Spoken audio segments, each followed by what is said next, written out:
আমার ছেলেকে একটা প্রাইভেট স্কুলে ভর্তি করেছি। স্কুলের এক শিক্ষক ছাত্রদের মাধ্যমে তার সকল পার্সোনাল কাজ করান, জামা কাপড় ধোয়া থেকে নিয়ে খাবার দাবার ব্যবস্থাপনা, বাজারঘাট ইত্যাদি। শিক্ষা প্রতিষ্ঠানে তো আমার ছেলেকে কাজ করতে পাঠাইনি।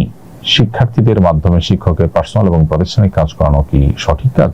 ছাত্রদেরকে শেখাবার উদ্দেশ্যে শিক্ষা সংক্রান্ত কাজ যদি করানো হয়, যেটা তার শিক্ষা রিলেটেড, সেটার কোনো শিক্ষার হয়তো প্রয়োগ, কোনো শিক্ষার হয়তো আপনার প্র্যাকটিক্যালের অংশ যদি হয়, তাহলে সেটা তো জায়েজ আছে, বলা অপেক্ষা রাখে না।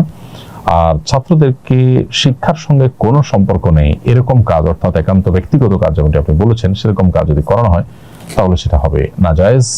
বিশেষ করে ছেলেরা যদি স্বপ্রণোদিত হয়ে না করে এবং তাদেরকে শিক্ষকের অধীনে আছে সেই সুবাদে যদি শিক্ষক তাদের দিয়ে এই সমস্ত করান, তাহলে সেটা হবে তাদের প্রতি অবিচার এবং জুলুম। ছাত্ররা যদি স্বেচ্ছায় কাজ করেন এবং ব্যক্তিগতভাবে শিক্ষককে শ্রদ্ধা জানিয়ে তার কাজ করতে উদ্বুদ্ধ হন এবং শিক্ষকও তাদেরকে আদব, লেহাজ, বদের কাজ করার শিক্ষা তার অংশ হিসাবে সেটি করান, তাহলে সেটা জায়েজ হতে পারে।